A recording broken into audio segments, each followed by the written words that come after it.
I thought those chairs were cool for the panel people. Yeah, that's great. Yeah. And we do have a 6-foot table, but I just didn't want to like dunk it up if you guys don't need it. So. Okay, good. Oh, and then I was gonna move these in case people are seeing.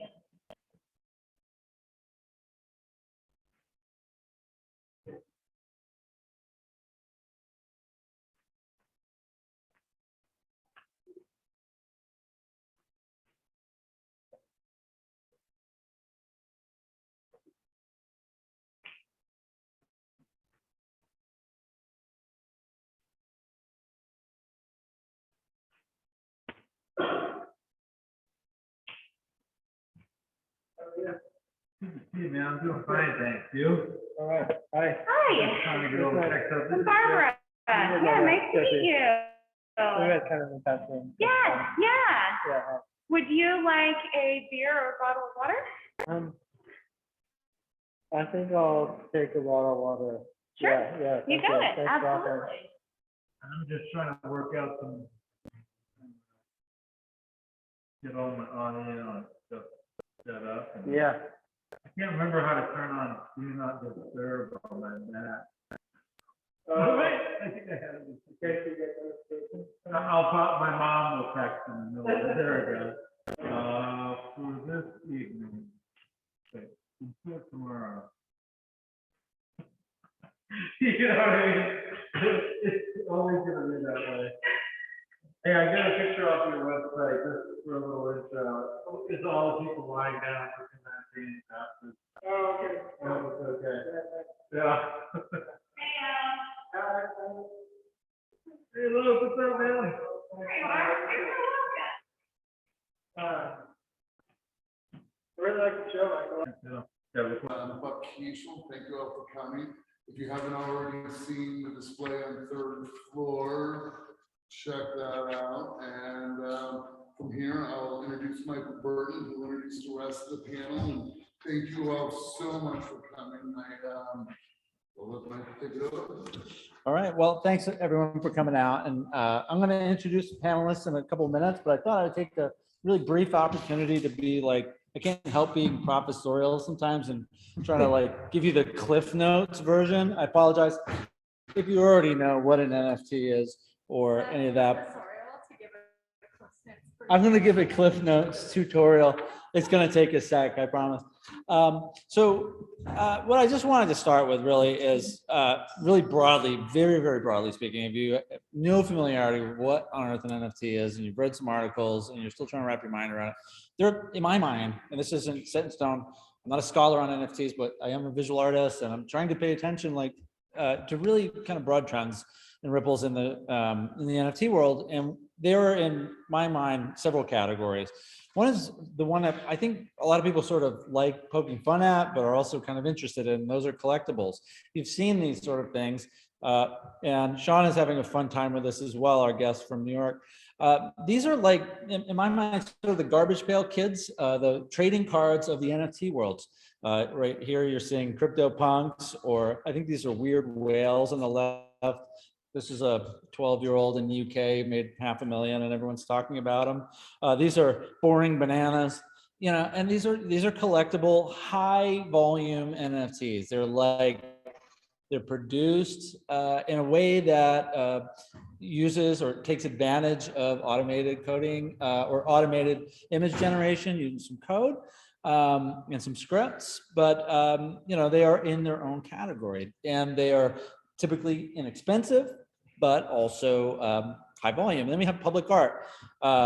You know, these are works that live both in the NFT world, but may be on a screen in a city near you. So in this case, Sean Capone, one of our panelists here from New York City, and this is one of his pieces in New York. Oops, excuse me, let me go back. These are also available, some of these same works are available in the NFT format. So that brings to mind the idea of ownership, like who owns these things? Because A, you can see them anywhere in the public eye, but you can also go down and actually buy one online. So we have another section I see is experiential. And this is very broad and probably more abstract. You know, this is Jesse Fleming, one of our panelists here. His work, Jane the Baptist at Cedars-Sinai. Another one of his pieces here. We did video art here for a few years downtown in the Cube. Sean Capone, one of our panelists, was the juror for one of them. And that's Beeple. That's the only time I'm gonna mention Beeple tonight. Others may mention him all day. But you know, back before he was a big NFT guy in 2017, he was a video artist, like a lot of us, making animations and video art and doing great at it. But part of the experiential thing is, you know, this is Micah Johnson, former MLB player for, I think, the Chicago White Sox, also turned artist. This recently was a piece, Art in Space. Why Not Me? Young black kid imagining himself as an astronaut during that rocket launch where all the private parties, non-government people went into space recently. I think it was last week. Large auction to benefit, I don't think it was Children's Hospital. I can't remember off the top of my head the benefit. But at the same time, they beamed or uploaded a version of Debussy's Clair de Lune, right? This famous song that was performed, recorded, and then uploaded to the space station and then re-downloaded back to Earth as part of a competitor for Spotify. And that was an NFT. Like you could buy that moment, that experience. And there's also animated series. This is Mia Kunis and Ashton Kutcher and Jane Fonda is actually in this. This is called Stoner Cats, and their series is deployed as NFTs. You can actually buy episodes of the series, and it bypasses networks and distributors and makes anyone who buys the NFT somebody who has buy-in. So they're like angel or startup investors, much like the world you're in, Scott. So the last piece is really Buck's game, I think, here is provenance. We all know what provenance is if you've watched the what's that series on PBS? Drawing a blank. The Antique Roadshow. You want to know where something came from, right? And provenance is really the source of where something has been, who's owned it, and what gives it value, right? So NFTs provide that. And I looked into this artery. This is one that works closely with Sotheby's and Christie's, right? And I dug in quite a ways and I found some Caravaggio. So if you own a Caravaggio and you want to certify its authenticity on the blockchain, Artery will help you with that. It's really fascinating to think about this. So it isn't, the NFT is not actually the thing that is the art object. It is, in fact, a way to authenticate. So I want to introduce my panel. Katie Anania, PhD, art historian at UNL. Thank you for joining us. Has been researching and learning a lot about the NFT world from a scholarly standpoint, I believe, if I'm correct. Sean Capone, thanks for joining us from New York City via Zoom. I almost said Skype. This is hilarious. Skype, remember that? Visual artist, digital animation, moving image. Great guy, former juror for our very own Lincoln, Nebraska Cube Art Project. Scott Henderson, thank you for joining us. Early stage startup investor from InMotion, managing director of Generator. Hopefully the guy who knows a little more about the financial end of this game, especially related to cryptocurrency. Jesse Fleming, thank you for joining us. Assistant professor of emerging media arts, Johnny Carson School, New Emerging Media. Visual artist and running a lab called the Perceptual Tech Lab. Follow him on Instagram. Very fascinating things that he's developing between science and art. And myself, I'm assistant professor, visual artist, animator, and animation producer. So without further ado, I wanted to get into some Q&A with these guys. So thanks panelists for joining us. Appreciate it. And we're gonna make Sean full screen. I'm going to be the moderator tonight, so anybody on Zoom, shoot me out some questions, please, and same thing for the audience. We'll probably get pretty esoteric pretty fast, so if you want us to beam it back to Earth, just say, hey, can you bring it back down? This is a very new thing, so most of us are learning as we go. So my first question for all of you guys, the panelists, is non-fungible tokens have gained a lot of hype in the last year and a half. However, in the case of fine art, rare items, collectible objects, the concept of provenance isn't new, right? So the ability to track ownership and value is implicit in art valuation. I think Buck, you could probably confirm that, but do you feel that NFTs are simply a digital version of art-related transactions? Or do you differently about their role in the scholar financial?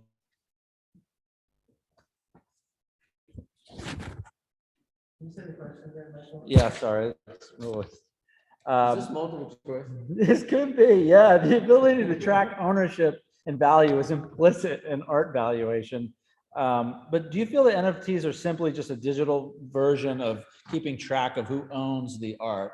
Or do you see them having some other important role in art?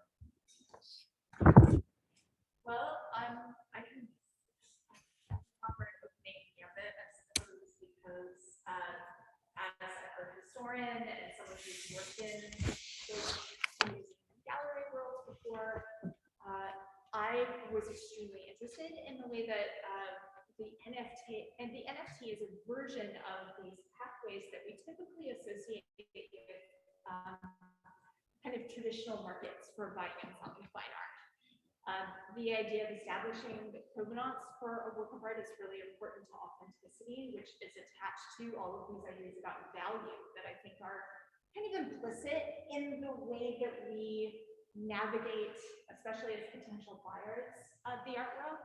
But the thing that the process of establishing a digital provenance felt like it was really appealing to me was that it kind of detaches some of the hierarchization of declaring what has come from where. NFT allows a maker to bypass a gallery altogether, so that the provenance is entirely electronically mediated. It's mediated through these chains that typically don't have many attachments or allegiances to these systems of value that the art world has kind of relied on since the 18th century. And so the inherent kind of possibilities of having something arise through electronic networks, it seems to me that we create this possibility for thinking very carefully about each step in the process and each agent involved in the process, not just the maker of the thing. And this can range from, teenagers to someone like Beeple, who is gathering traction with more kind of orthodox fine art channels, but also the roles that we ourselves play in building interests and values, and the way that we participate in accruing these transactional understandings together of what art is. And so, I mean, that's what's particularly exciting about me as someone who's viewed parts of this commercial system and seen the ways they kind of stick in the mud and continue to talk about objects in the same way, like fully constituted way, or the document things. So that anyway, I have more to say, but I'm interested in everyone else's take too. Can you all hear me, by the way? I'm doing You're not on mute. Okay. Yeah. Perfect. This is a real muffler. We could do a little bit of a wall walk.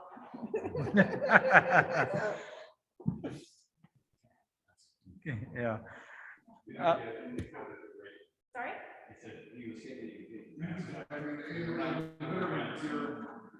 Is it weird that I'm afraid to take my mask off? No, not at all. I don't do that when I'm lecturing, and it's such an odd attachment to. Exactly. I feel safe. Do any of the others have a response to that? So Katie, what you're really saying is that you're interested in, value, adding a value statement too, but you're interested in how the NFT environment, I guess we'll call it, is really tweaking and taking places like the gallery or the museum or the auction house, not to task, but really creating a secondary market for artwork, for art valuation.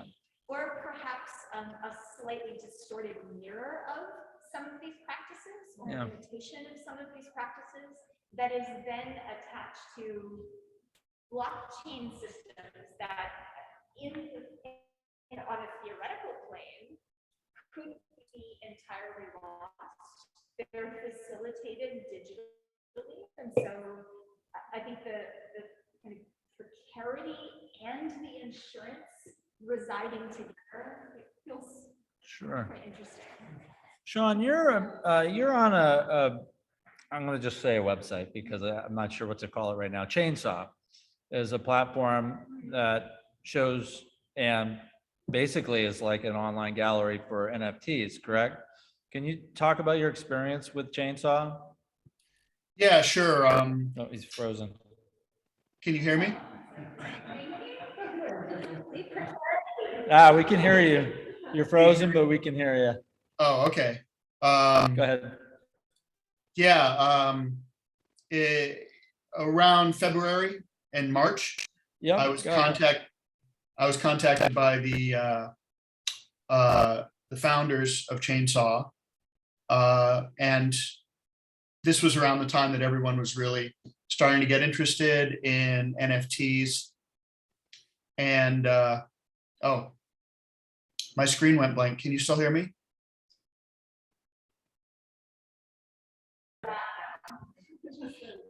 Yeah. Thanks.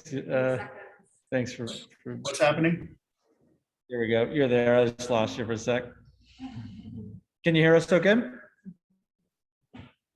I'm not really frozen. Yeah, can you hear me okay? Okay. Yeah, so I'll just start over since I didn't get that far in. Around last February or March of this year, I was contacted by the founder of Chainsaw, and I had already started doing kind of research into NFT platforms, but wasn't really sure of a point of entry. So Chainsaw seemed appealing to me at the time because it seemed kind of more artist-led, that I had like a direct kind of contact with him, and he assured me that it was going to be like very artist-focused, digital art, net art. And specifically, Chainsaw was started as a kind of rehabilitation program for Pepe the Frog, which was a popular internet meme, Pepe the Frog, which was kind of hijacked by alt-right and white supremacists, and the kind of darker places of like Reddit and 4chan and stuff like that. Well, it turns out that the founder of Chainsaw is cousins with Matt Fury, who is who was the cartoonist who came up with Pepe the Frog, as well as a lot of other characters. And the NFT, they were releasing the original Pepe the Frogs as part of the Genesis launch of Chainsaw, as a way for Matt Fury to kind of recuperate, Pepe from the trolls and from the alt-right on the web. And it launched really successfully. It didn't get as much press as, like the Beeple auction or some of the early high successful auctions, but it was a very successful launch for Matt. And to be perfectly honest, I think the success of my sales on the NFTs of the platform were mostly riding on his coattails. So you mentioned the artist-led gallery. I mean, that's like, just another tier in the gallery world, but we're talking, you're saying the art net. It's very art net. I mean, it is in a way. I mean, the whole thing is art net. So you didn't feel as though someone were being cut out in any way. It's just another artist-led group that's able to monetize their practice. It's not nonprofit, obviously, but it's cut out certainly some middle people. Well, the idea that there's no gatekeeping in the NFT world is kind of an illusion. There are innumerable gates and hurdles to navigate in order to be able to participate successfully in NFT culture. Whether it's financially, it's herd mentality. There's a lot of herd mentality. There's the technical barriers, there's the financial barriers, and then of course you want to be attached to a platform which is going to be best suited to marketing your work and promoting your work. And as you can see, as if you spend any time on any of them, you know, OpenSea being the worst, Foundation being one of the more kind of like, you know, like vetted or super rare, you'll still see that it is very difficult to kind of navigate. And unless you have a lot of community uplift behind you, your work is probably going to get lost. So that the community is maybe the actual biggest gatekeeper, barrier to entry, not in terms of participation, but in terms of success. And in the NFT world, participation is not a means, is not an end unto itself. NFT culture is about merchandising. It's about selling. It's about entertainment. It's social media. And to clarify, there was a couple of blips there. You had mentioned sites like Super Rare and Foundation. And you feel as though they're sort of gatekeepers in their own right. Well, they become the gallery. They become the new galleries. They become the new galleries for, you know, maybe you could say that like Hicket Nunk is another platform which was very popular with artists when it started because it was using the cost to entry were very low, and there was a big kind of community spirit. So that could be seen as maybe like a, you know, like a lower end emerging artist platform. Whereas, yeah, like Foundation is invite only, right? Like you can only get invited by someone who's already on the platform. Super Rare, you have to be nominated or you have to apply. Let me just clarify that I'm not actually a big NFT expert in the sense that I don't follow every single detail of the culture as it evolves on a daily basis. So if I say anything that's incorrect, take it with a grain of salt or feel free to jump in and correct me. But in general, the NFT platforms very much operate as both curators, galleries, and gatekeepers to this world. Absolutely.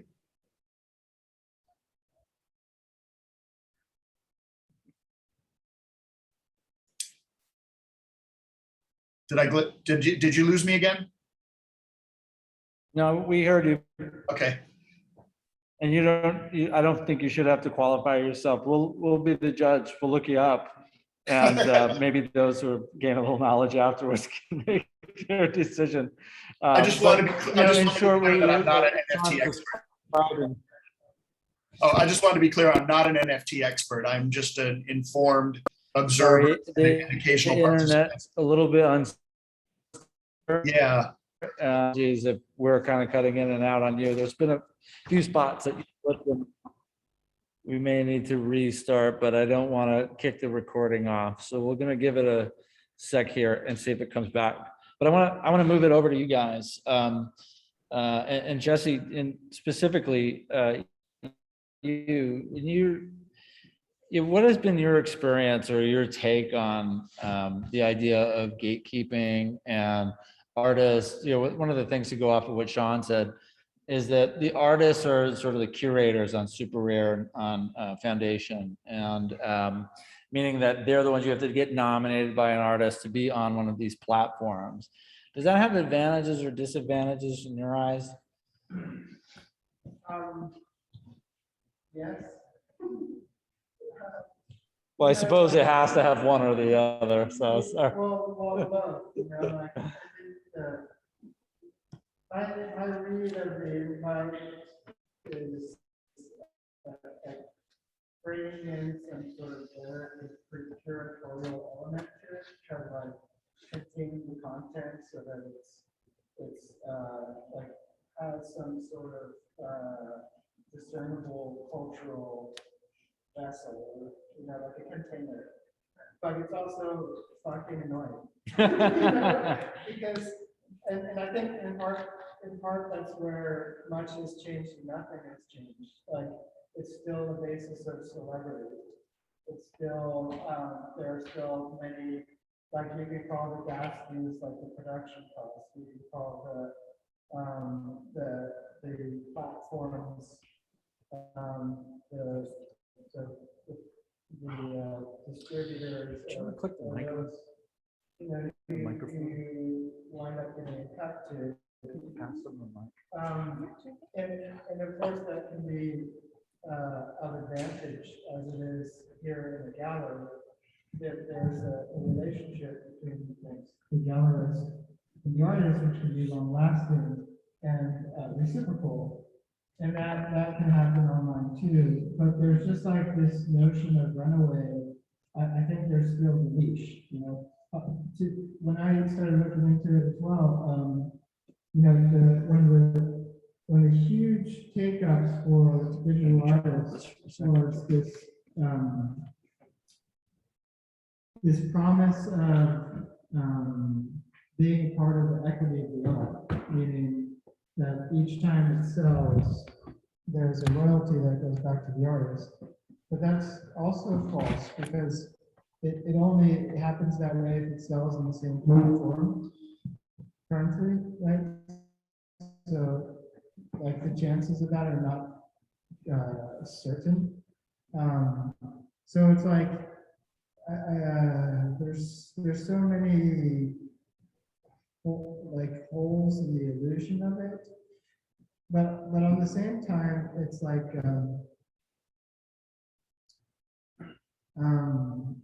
you know, I had a professor. I went to UCLA in grad school, and we were going into his studio, Casey Rees, and looking at this like monitor on the wall, and he was talking about they were working on this digital distribution model so that digital artists could sort of like get in the game in a different way, and it was like something that just wasn't moving. And then now, with the push of, I think it was Bitmark was the company that was working with, and I think there were kind of like, you know, there were other people I worked with who were trying to make like digital editioning more accessible, change. You know, it hasn't been quite working. It hasn't reached digital production hasn't reached the same sort of value set most of the time as something like a painting. And but there's inherent value in both. So what NFT is being propagated most likely largely by people with a lot of Ethereum. You know what I mean? Really pushing it out as the next hurrah. Wound up also taking with that wave their own financial gains, but then also open, like carrying with like the draft platforms that couldn't quite get it worked out now are like have sort of popped up into this like cultural acceptance level where they can get in. And just to call out one of my students here, Sam, can I tell him about what you're doing? Sure. Maybe. Sam showed me his NFTs today in class, and like he's been working on creating AR filters for Instagram using and doing hand-built models. And it's just like, to me, that's where it gets really inspiring. It's like, you know, that where there's all these different access points all of a sudden that just weren't there yet. And the system, I think, is a little bit rigged at the moment. It conceals all the potential of exchange. And that's really the value exchange. And that can be this building, you know, we know, right? It can be this building, it can be a satellite image of a piece of land that people are getting, you know, carbon offset commissions to not cultivate it. You know, so it gets really, really rich once we start looking at this model that creates a capacity for value exchange. And I think that's where it starts to lock in and solidify as something not new, but also new and radical. So yes. I think that's your cue, It's a man. great segue. That's your segue right there. Yeah, value exchange. It was one thing I wanted to hit on, a couple things fundamentally I wanted to make sure. Being the token capitalism panel, right? It's going to be about we need to own all the money. I wanted to just level set on it. Like, what is all this about? Ultimately, it's as a species, as a genetic code, we need to find enough energy to procreate and extend that code. That's the DNA level of what human society is. And we've done that in different ways. When we were hunter and gatherers, we split the food. It was very, very egalitarian. And our artists were our shamans, and we were able to then provide them what they needed so we could all be there as a group, as a social, we were social through. So we store and distribute our energy collectively. And then hunter and gatherer, then you go to agriculture. And we were able to have, that was when we had title, property, the royal family that has a story that makes them the king and queen. They own everything and we all work for them. And then we move into the capitalist structure where there's owners and management and labor, but all of this stuff is still built on the same idea. Only one person can own something, and ultimately we're trying to just get enough energy so that we as a species can continue to procreate and extend the DNA forward, right? That's fundamentally whatever your system you're going to put it on, that's the underlying operating system of the human being. I think the other concept I just want to put out there, and hopefully these are more like truisms than anything, and I'm going to borrow this from Kumar Mehta, who studied innovation biomes. It's a really good book, Innovation Biome.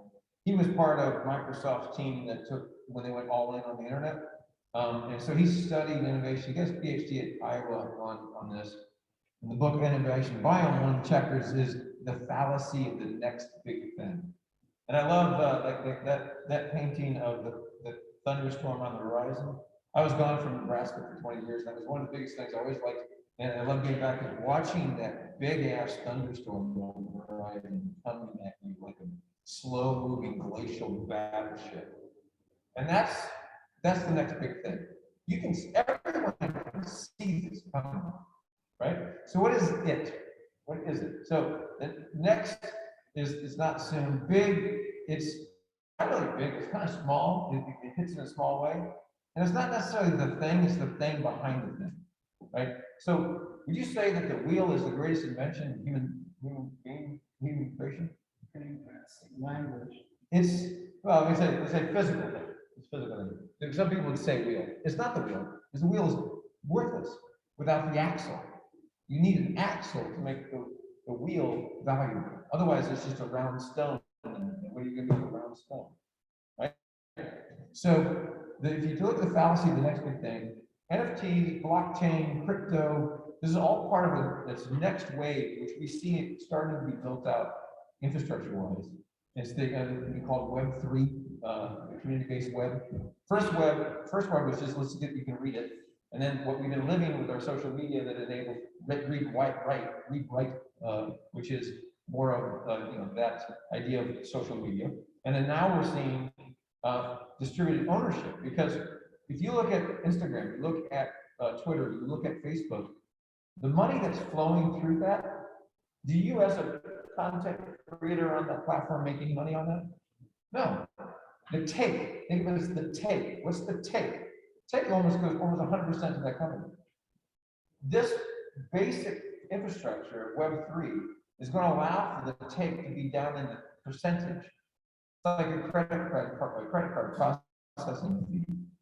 That these types of internet, rebuilding these internets for Web3 is where most of the money on early and venture investment is happening right now, because that's the cloud's there. We're trying to build the infrastructure into it.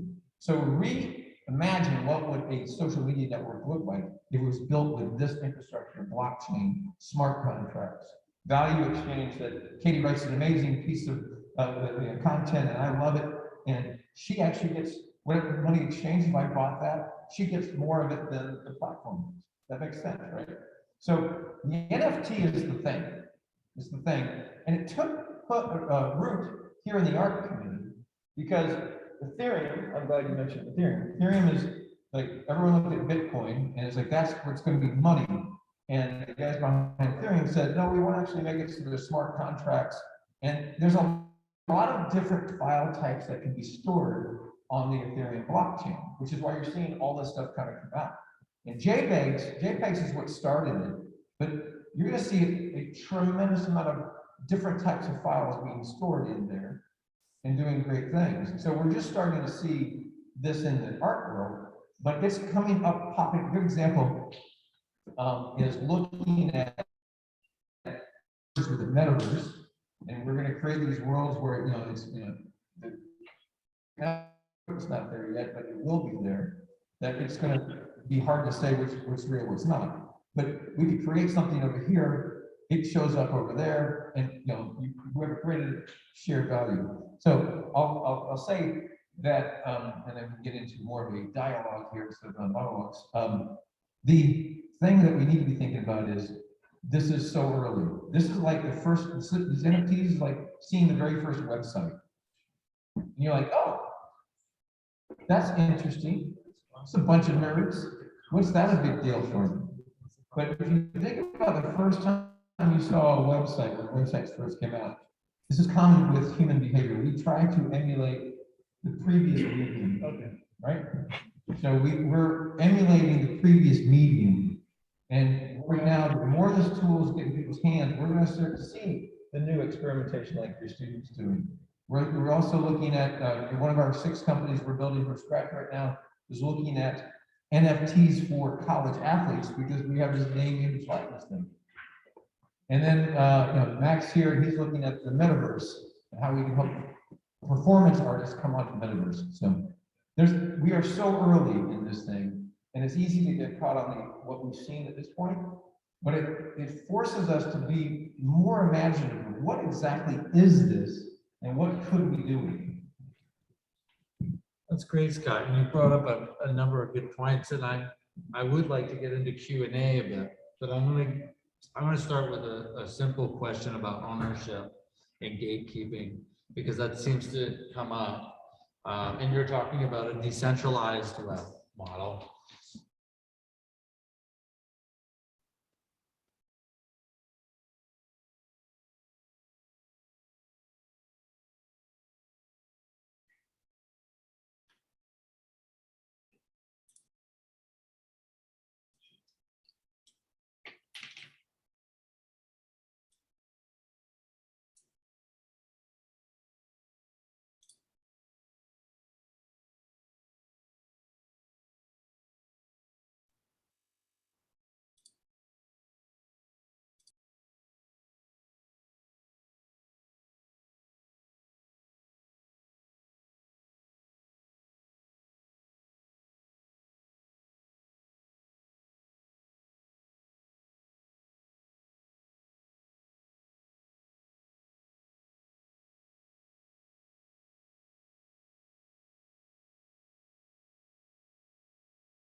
Say again?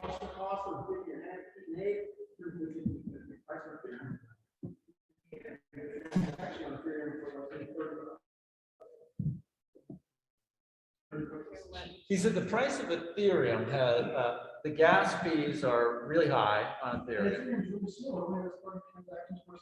So it's the background, you have to pay extra to do the internet. It's partly, you're hitting on a technological constraint, but I'm more curious on the sociological and historical side. Because, like, what's the difference between art, Grandma Moses, and stuff that I can see at a garage sale that a friend of mine made at his own place? Like, how have we over time and historically differentiated what is art and what's not? Yeah, I think we're making an artificial distinction between gatekeeping is something that can be cultivated or curated or should be encouraged, and the natural kind of discursive checks and balances that happen when a community at large is invested in all of the possibilities unfolding from a particular medium. You know, every system, especially if it's, you know, as you mentioned, Scott, built off the system that preceded it, risks this form of reification that I think we're seeing right now. We're kind of already starting to replicate all the worst tendencies, the kind of neoliberalization, even the crypto libertarianization of NFTs.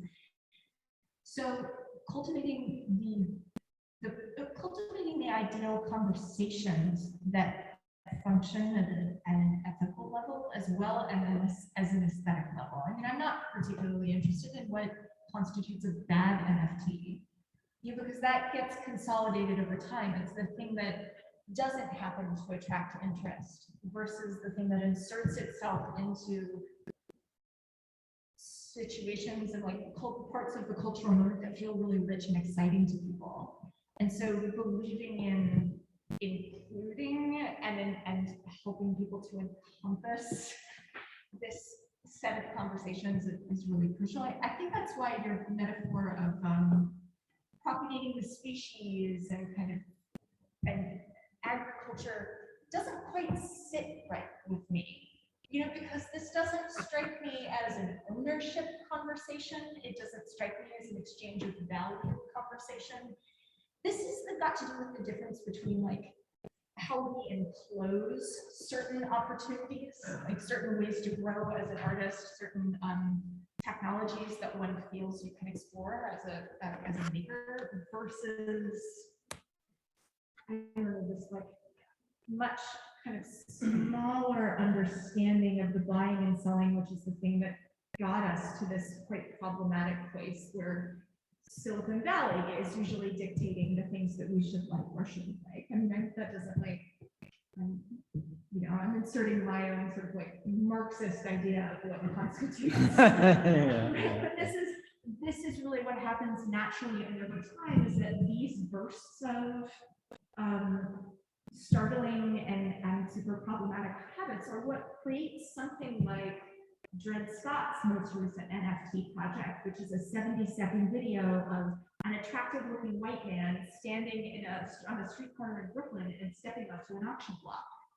And so the NFT that's for sale is understood as your one opportunity in your lifetime to buy a white man at auction. And that's something that addresses in really interesting ways the concept of fungibility that we think that we are freezing and fixing when we think of an NFT as like a picture or a moment captured, which it is, but I think it's much richer. I mean, the concept of fungibility has been applied to human flesh for centuries. And so until we extend questions like that to broader ranges of people, I mean, and can we continue to kind of apply and reapply and retest and pervert these spaces? There's, you know, we just risk kind of having this market fizzle out or become uninteresting or continue to be interesting to all. I mean, I'm actually curious about, Jesse, how your work with students in your current emerging media arts course is going in that regard, because what strikes me is potentially really provocative about your use of the NFT as something that is sold to benefit or to charities or nonprofit organizations, or even the notion of the NFT as an investment in what we imagine for our communities. Like, what have those conversations been like with your students?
to the region so that people can start to have land preservations. They can make an income off of it, right? So like who in this room might buy an NFT to like turn a desolate land into a beautiful prairie that's going to be locked in there forever? Like totally, right? So that's like all of a sudden, that's why I'm saying I think there is value exchange. I think that is a marker of the possibility.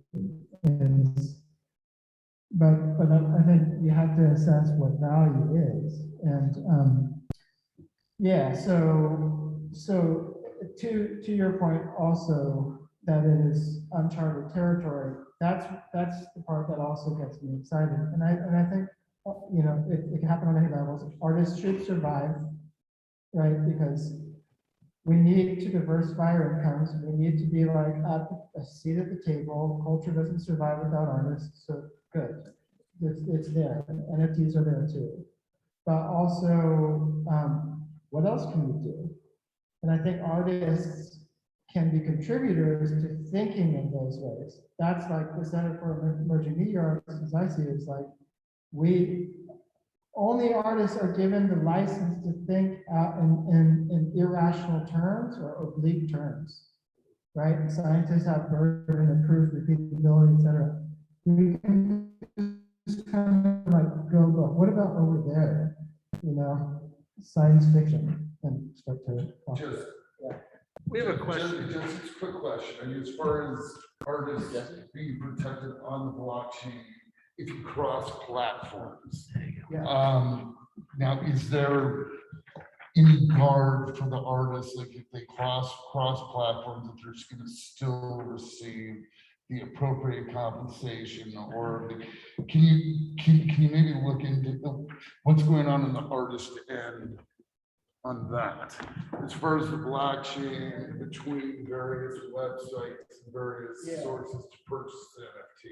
If one's purchased on one and sold on another, does the artist get cut out? Yes. Isn't that in the smart contract? And that comes over cross-chain?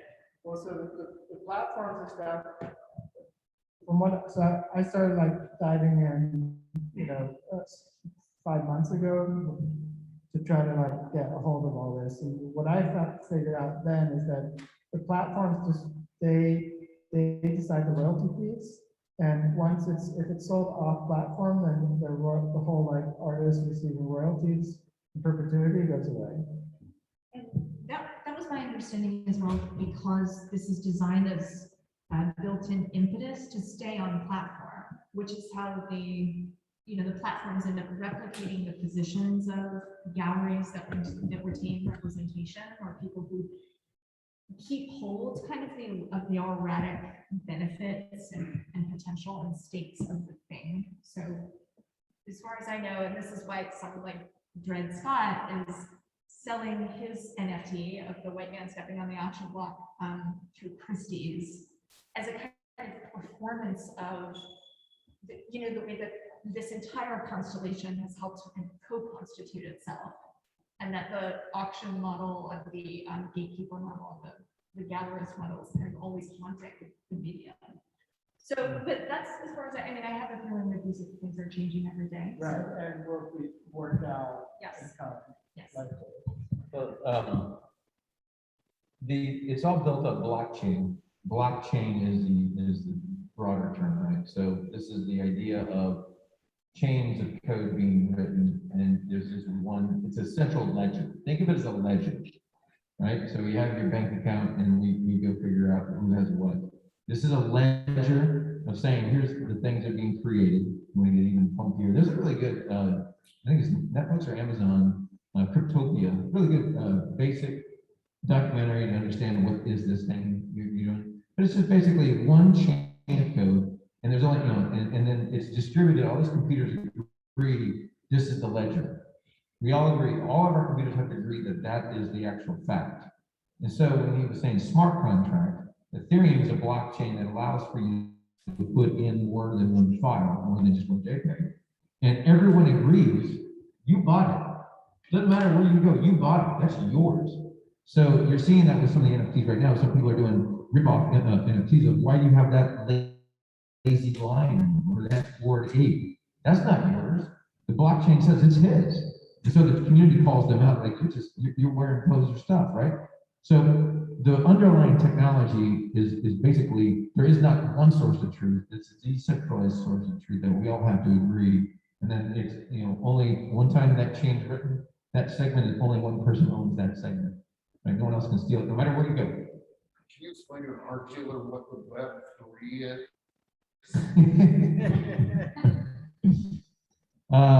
It's basically, if you want to think of Web 2, it's the rewrite. It means that you can read stuff and then you can post your own stuff. And then the Web 3 is really getting more towards we can all own part of it too. It's shared ownership. It's getting closer to Marxism, by the way. Think about it. Getting closer. Not there, but it's there. But I think it doesn't matter what system you use. It doesn't matter what system you use. We still have to make these decisions. How do we stay alive? How do we live our lives, and how do we then go on to that, right? So this technology is now getting to the point, I think, that it's where we want, if we level set to what we are, we're egalitarian hunter-gatherers. That's really what got us to the point for that. So that's allows for that time. So I don't know the best way to describe it. I can share you some links, but it's basically community centered. And I think what's fascinating is like what I'm saying, like we really don't know. And that's the fun part about this, Jesse, is that's where entrepreneurship comes in. That's where startups come in. This is early stage stuff. We are talking about things that we're building now, and people have money that will invest in what we're building that won't really get big for another 3 to 5 years. Because an artist like you said, hey, what if we did this? And we go, oh yeah, but if you did it this way, this is actually creates a flow of energy that allows for us to sustain it, right? We just want to be able to sustain the energy flow to keep things going. So, community, think of this, that now if you contribute, it's like this, if you're on Twitter and you're really engaged, wouldn't it be great to get a cut of the money that's flowing through Twitter because of the level of attention you've got people to pay attention to it? That's kind of the monetization of the web is going to go away from the central owner to the participants, to the creators. So those people who are contributing up their JPEGs and their files, their code, we now will have one shared ownership and governance, actually a say. This blockchain and NFTs allow us, based on who's contributing, who has what ownership stake of the creation, to really help make the decisions. So you're getting these things called DAOs, right? Decentralized administrative organizations that are kind of this amorphous, gaseous cloud of people that are making decisions, because part of the Web3 is it's automatic, stuff happens automatically. There's not somebody that's pushing a button. The software just automates a lot of the decision and transactional stuff, which reduces friction, which means it reduces cost, which means it has a more of a sustainability. Speaking of thinking of the planet, these things can make it a lot easier. But I'm fascinated by this idea of a forest owning itself and prairie. I hate to break the pace a little bit, but I do want to answer some audience questions, which are much more foundational level from some of our online people. And forgive me, I forgot my reading glasses. As far as a real world application, and Sean, please, I'm sorry that we keep getting you bumped off and then applied as a panelist. You know, we're giving a talk on NFTs and I'm 18 months into the pandemic, still can't get Zoom to work right. But yeah, thanks. You're there. Good. That's what I was hoping to get. What could you clarify the royalties? What kind of cut is out there? Also, how does it work on tangible art? There's several questions embedded in this, but I think that's one of them. Tangible art being a forest. I know that's not art, but that's a tangible thing. How does NFTs work within that? How do people sell objects as an NFT? Is that question to me? It's to you or anyone else, but you've been quiet. Oh, yeah. The artwork, I'm going to pull a lot of my ideas from another artist who wrote a series of very interesting notes. An artist by the name of Ryan McGinnis. He wrote a kind of a manifesto on NFTs. And I'd actually like to answer that question, maybe pulling from one of his ideas. The artwork is attached to the concept of the NFT, not the other way around, right? The artwork is the album cover. NFT artworks are speculative investment products adorned with a visual. The actual objecthood, the meaning of an NFT artwork is kind of meaningless because it's the gesture of purchasing and selling it that is the real art. You know, when Barbara Kruger said, "I shop, therefore I am," she had no idea like what that concept would ultimately lead to, right? The purchase of an NFT is a kind of symbolic gesture that creates the work, not the other way around. And this is kind of interesting, you know, it's kind of like this end game of consumerism. From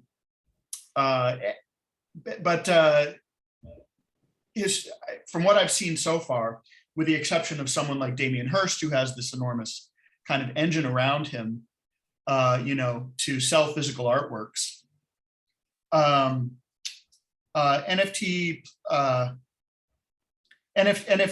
more successful NFTs are the one that kind of exist conceptually and natively, like in that digital space, rather than some kind of like, isotope of a physical object in the art world, which can then be synthesized and sold as an NFT. I think that's a little bit, I think ultimately artists are going to have to rethink their relationship to digital space and to digital concepts.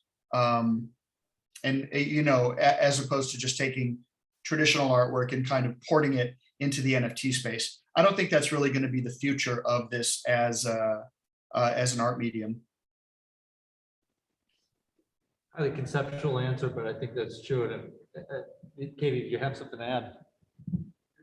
This strikes me as an ideal moment to move back to considering the role of the buyer as a constituent in this entire operation.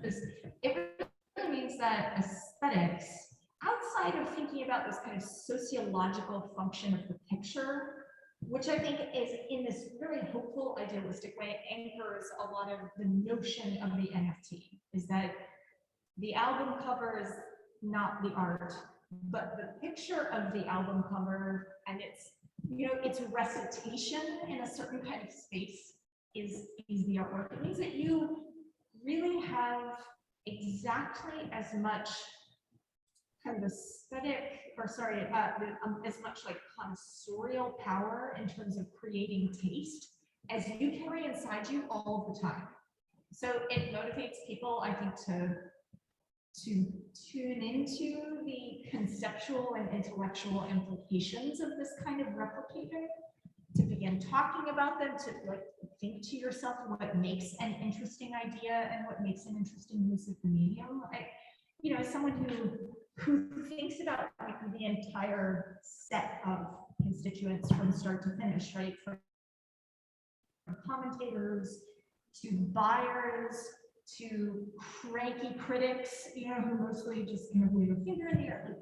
This feels like a very unique opportunity to engage in what the meaning of the medium is, exactly what's happening in terms of material transfer and conceptual operation.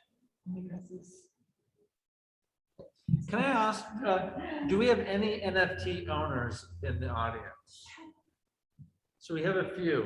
Can we ask for your input as an owner? Yeah, talk to us. You're an NFT owner. Yeah. What types of work do you own? Is it artwork? What is your NFT collection? Collectibles, and I also have well. But no, like fine art, one of the ones that is for me. But I don't know collectibles for the purpose of keeping them for a while. What's a collectible? Not a one-on-one fine art NFT that is one in itself, but a collection of like 5 to 10,000 of like very similar, but also each one unique. Which collectibles do you own? I have a Welps NFT, which is like a dragon type thing that evolves over the course of like 120 hours. It goes from like an egg to a full-grown dragon via smart contracts. Yeah. So there's unpackables in that. Yeah. Interesting. Can I ask a follow-up question? Yeah. Have you ever watched it continuously over 120 hours? And if the answer is no, what is the most time that you've spent engaging with the narrative arc? Paid side row points, and that was all I saw. I bought it from after it had already smashed its egg. So yeah, I mean, it's not like a whole lot of, I actually want to sit there and watch it do that. It's just like, it's a cool idea. I like the idea behind it, So it fits into the experience category in a way. Sean was talking about the more successful fit into that. Are yours It's experience? like owning an art, a story, and a pet at the same time. Well, why do you want a pet? Because you want to experience the. It's not even, you don't even get to feed it, like you have the Tamagotchi, which is why the Tamagotchis eventually fail, because. With the young people, with the singer, with Diego, like, what do you see, what's your house like when you're older? I mean, do you have like two-dimensional art, or do you envision walking into a space where it's basically NFTs on the wall? Is it, the future, like, what is it? Let's say I'm very like a person who likes to have tangible things. So I don't think for me personally NFTs are my thing, but I do see a lot of work that we're growing in society with more phones. So yeah, you see a cool picture, but then you actually want to own thing, even though it's an intangible thing, you still want to feel part of it. For example, NFT, Messi, Paris Saint-Germain, so he signed for Paris, they sold an NFT, like a million copies of it, I managed to buy one. Yeah. Resold it just because I personally didn't feel like I earned anything, if that makes sense. I didn't have a purpose for owning that. In contrary, I actually bought this jersey, which is tangible. Yeah. Does that make sense? Yeah. So I don't see myself like owning NFTs, but I do see myself investing and then trading. You know what I mean? Yeah, and you had mentioned that too. What NFTs do you own? So I bought a couple in Kiechel Fine, which is a DeFi game, that's sort of like a activity where you can earn NFTs by playing the game, it's still pretty early. And then from there, I got staking benefits and additional NFTs, and I want to airdrop and stuff like that. Airdrop type of art, that's one, Yeah. And just kind of curious how that works, but the NFT space isn't just art, it's real estate, invoices. Yeah. Yeah, my Cliff Notes missed that whole the gaming end of it. I completely, but it's an experience of the game, but then you The interesting. game isn't released yet. They're still in the big parts of the game. Basically, you fly around and look for a treasure chest and put in your wallet address, and all of a sudden, somebody wanted 30,000 gold up, and like, what, there's 200 and something thousand. Which is. Yeah. I heard a really interesting example the other day when I was listening to a podcast about this, and they said, it's kind of like when you take a handwritten letter that you see framed in a museum by Abraham Lincoln or something. What makes that any more or less valuable than the first email that Bill Gates ever wrote that somebody owns an NFT for? So it's kind of like changing your thought process of technology and how personal it is. And even though he composed it on a computer, why is that any different? It's just a change of time, It's a great point. I read about the internet, the first internet blueprint being printed out and animated. Yeah. But isn't this model of financialization a kind of counter argument to our understanding that, a digital letter is just as valuable as a real letter? I mean, that posits that we have this kind of like egalitarian understanding of intimacy that feels quite separate from this buying things and sitting on them and then selling them later. Yeah. So, in that way, I guess, collapses the separation between intimacy and the financialization and the gamification of basically everything that we like. Yeah. Which is great, which is what YouTube is about. Anyway, But why do people buy like the really expensive stuff that we sell? Well, there are two, first of all, they have the money to do so.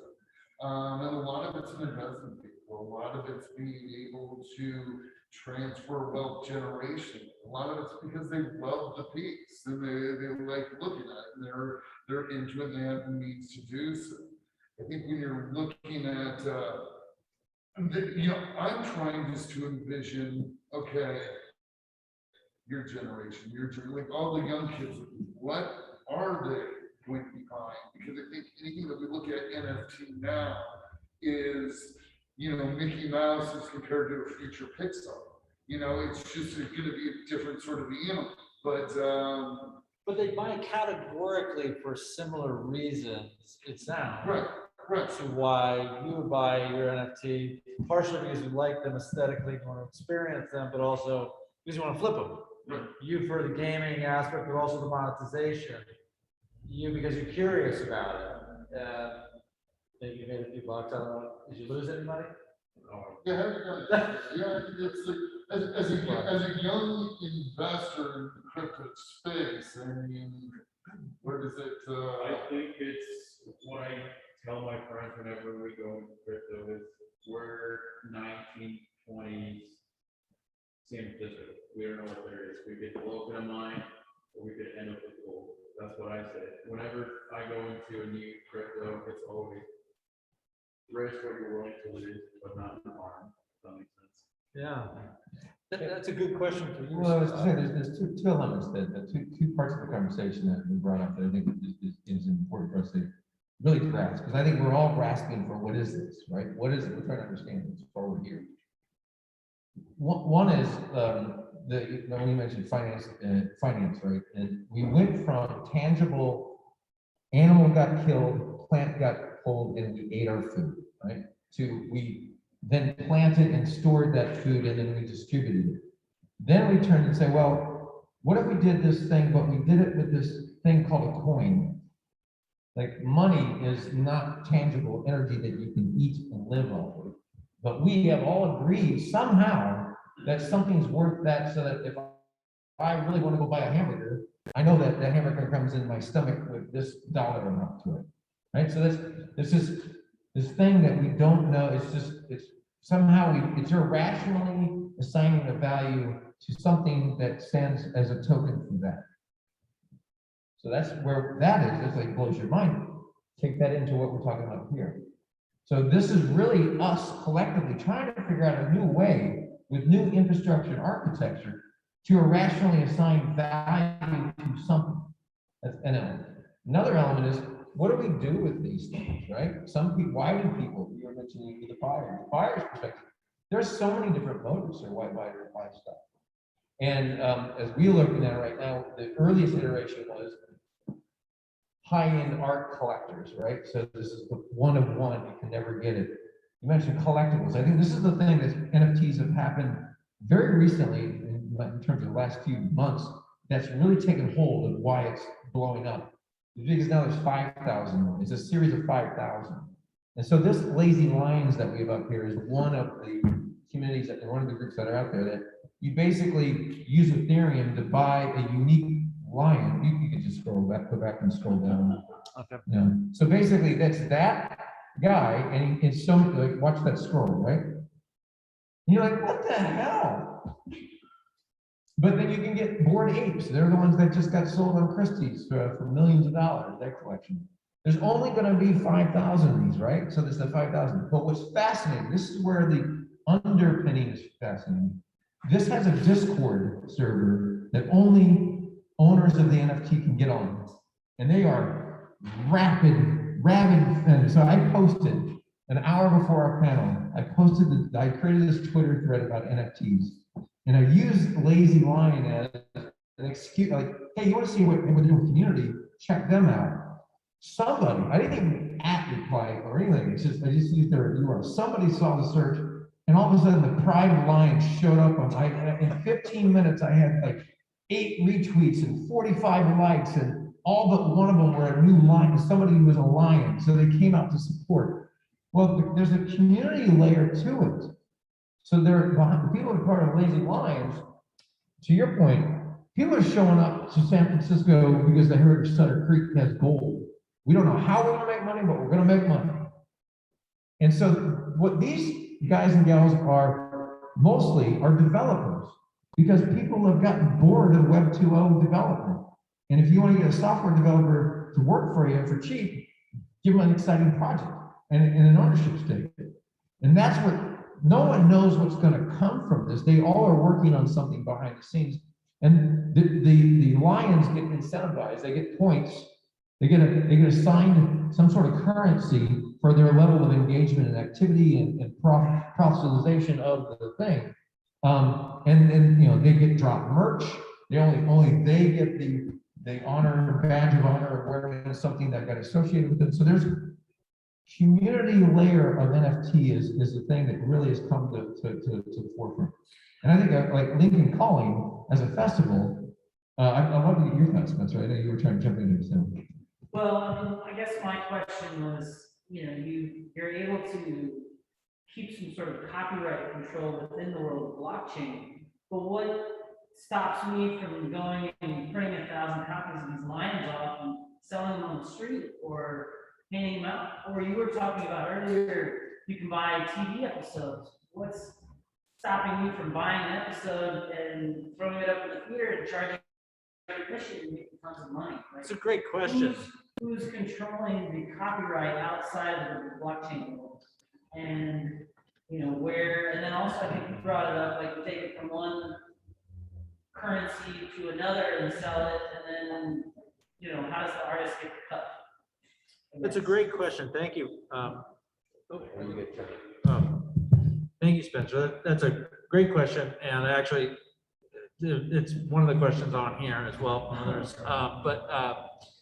I think it begs the question of whether or not there's a clientele out on the street or outside of the blockchain or just like in general who are willing to pay for that.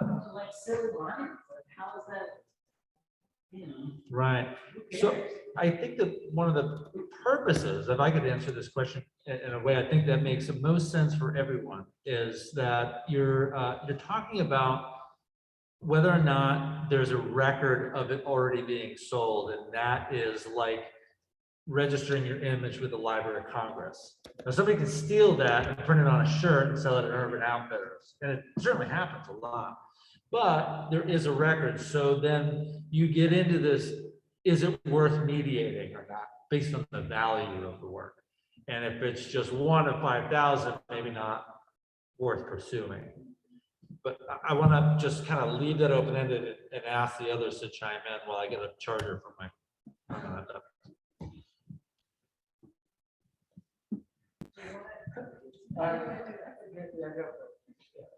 So the answer is nothing. And the beautiful and depressing truth is that the system by which we manage the valuation of NFTs is incredibly precarious. It exists to perpetuate itself, which is why I think it becomes worth thinking about whether there are other possibilities beyond the sort of, I don't know, Scott, the way you historicized it was this accumulationist model that followed principles of agriculture and then moved into these notions of like capitalist valuation, which are essentially arbitrary, but which we all agree on. I think that's a slightly kind of limiting and settler colonialist model, even as a metaphor. What does that mean? What do you mean by separate colonial? Well, it means that like it justifies civilization through Oh, yeah, accumulation. I don't think it's a justification. I just, it's an acknowledgement of that's what got us here. It means it rationalizes civilization on these trajectories of accumulation that have actually turned out to be quite destructive. Looking back, yes, absolutely. And looking backward, it's like the obvious thread, but on the other way, it's a lot of branches go up. So I'm not trying to justify it. I'm just saying that's the one branch that we followed that got us here. So and that's what got us here. I'm really intrigued by certain people like 19-year-olds benefiting from the kinds of financial speculation that say the real estate market has shut them out of. But I also wonder whether like it might benefit us to think about the way difference works in these kinds of markets. I mean, another example that I think is really interesting is you all might know Richard Prince, who's an appropriation artist from the 1980s. One of his recent projects was taking photographs of the Instagrams of young, beautiful women. And he sold a number of these pictures, and then one of the Instagram models made an NFT of herself standing in front of the picture of herself that Richard Prince had stolen. And while there's no real legal recourse now, that it doesn't bind Richard Prince not to resell her original picture, but it does mean that there are a number of very cool legal scholars at Columbia University who are now following this woman around and understanding her now as the author of this work. So, like in terms of ways to visualize new possibilities, I think that we have to kind of think about other and maybe even utopian futures for this kind of arrangement outside of everyone gambling to kind of move into a place where they enhance their inheritance and people who have money just make more of it. Yeah. Yeah, on that note, I mean, can you guys talk a little bit about accessibility in terms of diversity, equity, and inclusion?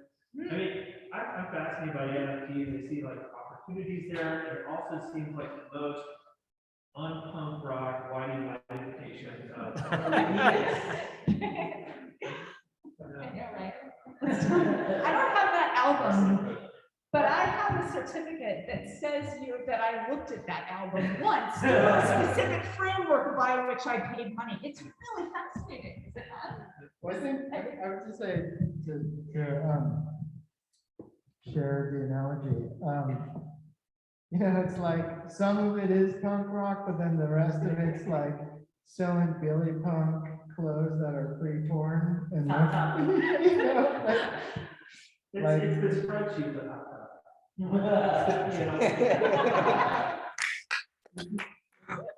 It's just like the, you know, yeah, like the reappropriation capitalist model, like DIY. Now we'll do that too, but we'll sell you the DIY. So I saw Victoria give that talk this morning about art subliminally press copyright, which is getting this mobile art studio in the low-income neighborhoods, and then seeing this on the other end of it, it just makes me think about the accessibility of NFTs as a medium. You know, what are your thoughts on this? well, you know, I was just thinking like where it kind of got fun and exciting to me in the room was when, you know, like Doctor is asking about like what does it look like in your living space, you know? Because you know there's a lens there, and then like we're all thinking about it differently.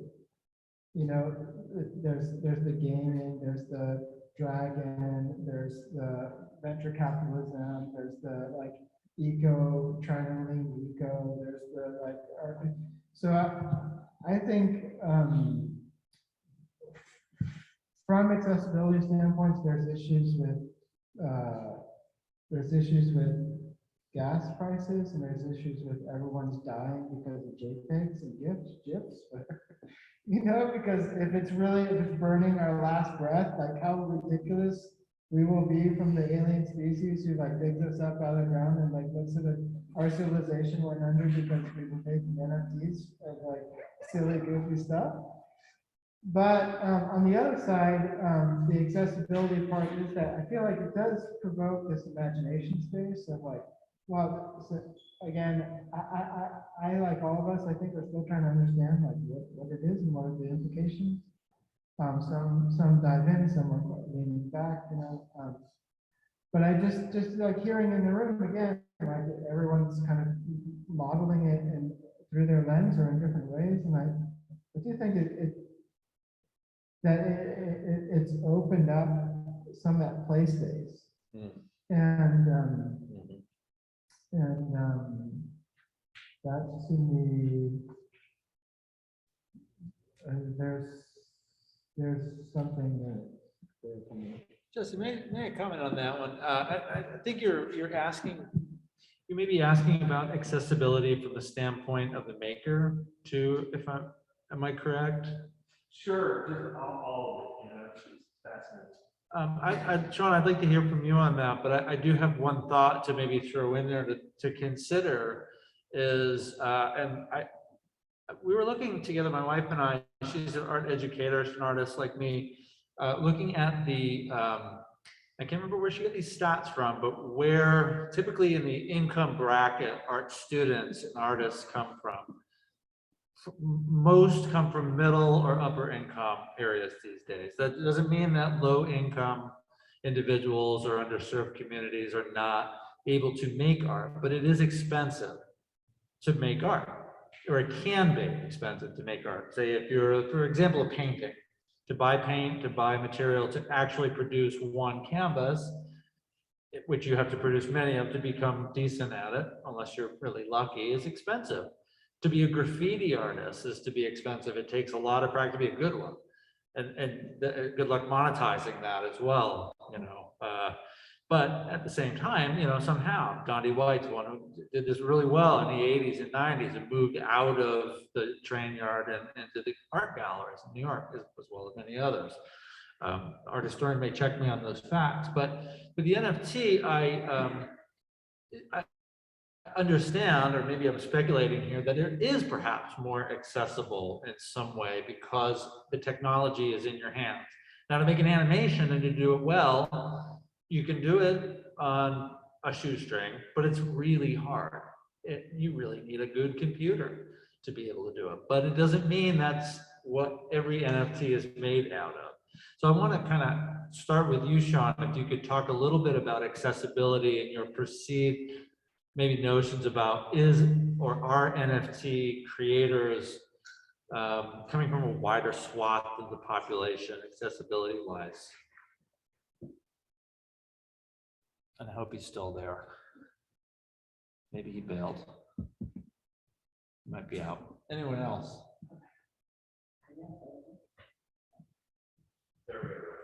Yeah. Maybe I wrapped that thought up on my own. I don't know. It might be too open-ended, but it's a good question, I think. My reaction was, well, anyone can create art. Right? You have access to tools.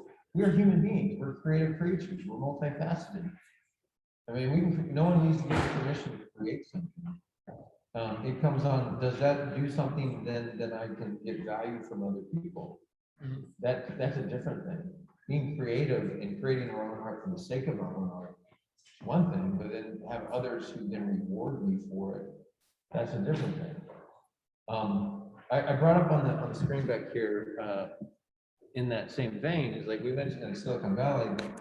The interesting thing about Silicon Valley is it's a combination of trillions of dollars of federal money that went to research for wartime efforts, as well as the Apollo mission, with a bunch of hippies showing up, dropping LSD, having these countercultural events, and from that comes the Whole Earth catalog. Right, so if you know Stuart Brand, you know Stuart Brand very well. Stuart Brand, they did a documentary called "We Are as Gods." It was shown at South by Southwest. This is my NFT that I've been part of. Is I bought a poster so I could be one of 1,000 posters using 0.04 Ethereum, which is about $200, right, to experiment it. Because what he says, and he was quoted, I think it's down here. I think the quote is something. Here we go. It's counterintuitive. Okay, once a new technology rolls over, if you're not part of the steamroller, you're part of the road. This is one part. But the other quote in there is the fact that information wants to be free, and it's expensive for it to be free. So the idea that they've set up here is, could they raise 900 Ethereum, about $2.7 million, to then make this film free for everybody? Is there, it goes to what you're asking, Spencer, around ownership, DCMA, like, this means they would circumvent the current system and not have anybody make money off of the distribution. So they're trying to raise 2.7 through Ethereum. And there's one in there that if you buy it, it's like a Whole Earth catalog decomposing over time, kind of like your dragon, in the highest kind of thing. And then if you're in the top 3, you're going to get special something or another. And when my Ethereum got changed over to God Coin, so I have a God Coin now, so that's going to help my God complex right there, right? But it's, if you're interested, it's weareasgods.mirror.xyz, and see how this proof is really trying to experiment. The community, the founders understand that the whole object is fractionalized, and therefore nobody is the owner, everybody's the owner. Yeah, it's basically, model. that's what I'm saying. It's going to get us closer to that. Like we all own it because we've allowed it to be owned, and so it's smaller pieces. The concentration of wealth in finance post-agricultural world is, it puts a lot in the little people. I mean, the history and the species, I mean, the sapien, it hits us pretty good, the book Sapien, it's always been the 1%. The 99% have been grinding away forever. And maybe this technology is going to allow us to get back more towards the egalitarian models of we all have to live together, right? So no matter which system you choose, it reverts back to that 99 and 1%. So the other thing to the financialization, this is the other thing that maybe this is thing to think about. How do we assign value? How do we assign value? In the financial world that we have right now, all it is there's a really great paper written essay on this. It's the ritualized behavior of assessing future income. So it's trying to predict the next crop, right? So it's a future. it's future income. So it's like, if we're hunter-gatherers, it's like, is there a lot of buffaloes out there? I feel like we're pretty good. We feel probably the value of this thing is good. If it's like we're in drought time and the buffalo have gone away, future income doesn't look so good, so it's going to go down. So the way in the capital markets right now, when it comes to assessing value to a company, is the spreadsheet. So what is your future income for the next 20 years? And let me do a future value of money calculation. And there's what's called a price earnings ratio. And it's a multiple. It's a multiple of your revenues. So I think if it's an early stage company and you're making a little bit of progress, it doesn't look like much, but you're bending the curve up in a good way. Well, I can put a little bit, I can put less money now to get a larger stake of the ownership and future ownership of that, and it goes up and it's awesome. Or if I want to wait later, I have to put a lot more money for a little smaller share because it's already proven its future value. So when we say the financialization of something, what we're talking about is a ritualized behavior of how we're predicting future income on something. And that's everything comes back to this world that we live in, however we got here. That's the current world of this world of how we pay for our food and for our stuff. That's a fact. I'm not justifying it. I'm just saying that it is. So in many ways, this technology is allowing us to do that ritualized assessment of future income together, not one person in the spreadsheet. So I'm sorry, a couple of times you're using the existence of something to rationalize that it exists, which is a fallacy. So that's not a good reason for it. I'm just saying it is. I'm not justifying. I'm saying that is right. It is. There's no judgment to it. But you're saying that its existence is predicated by its existence, which is a logical fallacy. I mean, just for you to say that this exists doesn't cause it to be that. Like it could certainly have, we could certainly account for which part are we talking about? Something like that. Which part are we talking about? Which it are we talking about? Which it or for instance, in this currency, right? If you're saying, well, it's always been this way, so this is the way it's always going to be. No, I never said that second part. I said that's how it is today. I'm not saying that's how it's always going to be.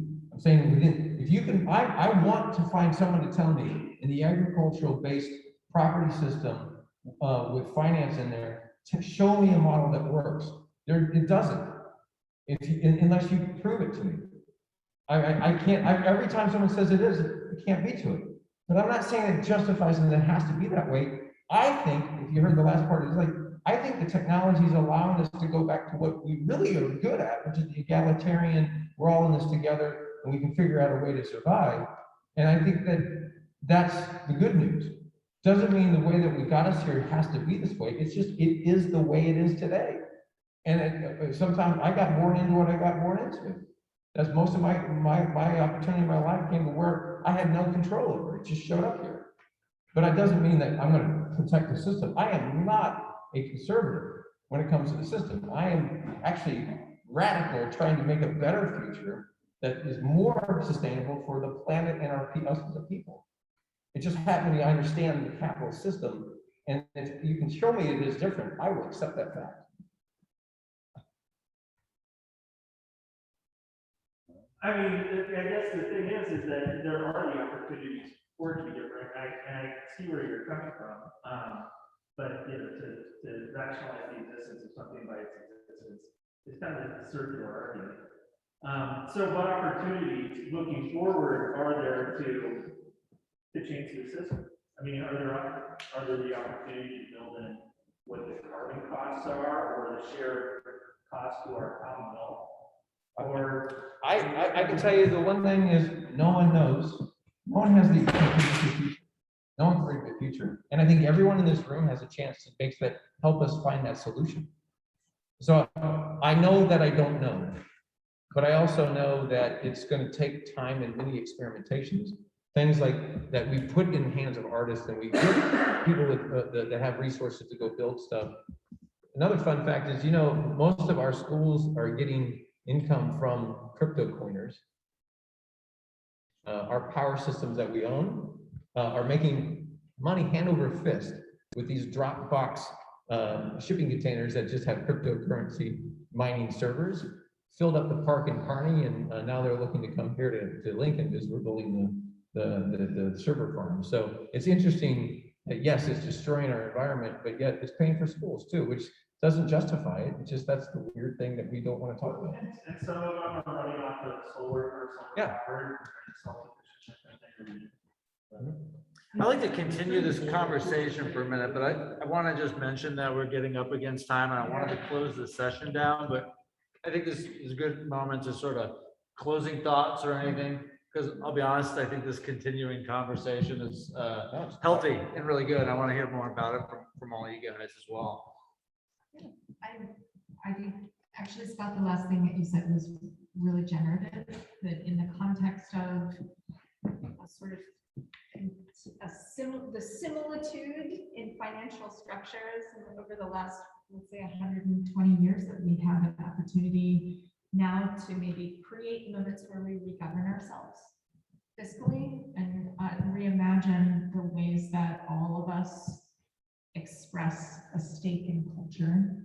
And the thing that, of course, will power all that is, a populace that is paying attention, that feels invested not just as potential buyers and sellers, but as co-creators of this entire system. So, but even though aesthetics and critical standards really aren't good ways to articulate what we're doing, discourse and communities of desire, maybe communities of need and communities of want and even communities of rage, those things feel potentially very powerful and sustaining over time. Like, I'm not sure what to say right now.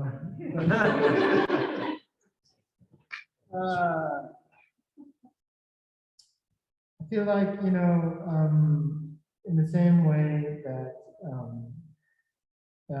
maybe it's exciting that there's a lot of different ways of occupying or participating in this space. It's also like everyone can spin their own fantasy, and for better or worse. And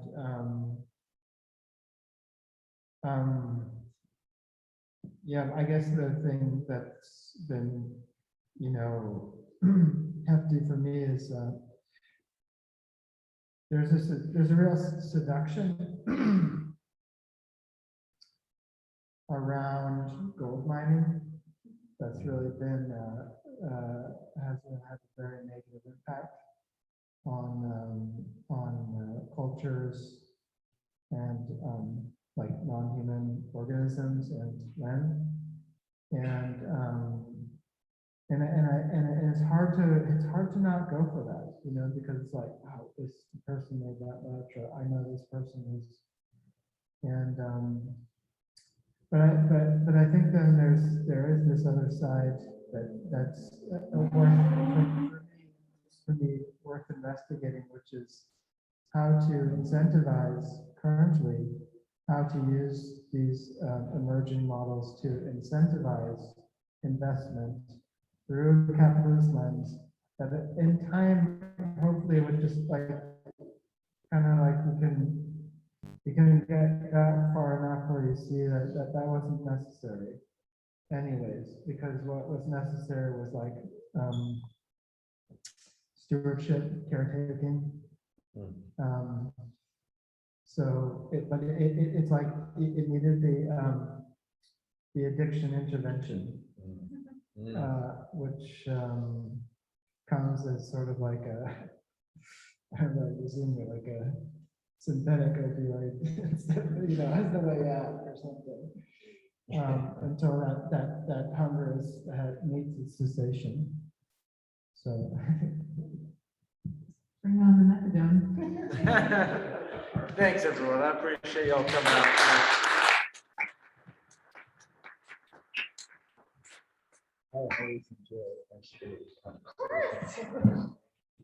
Thank you, guys. I appreciate it.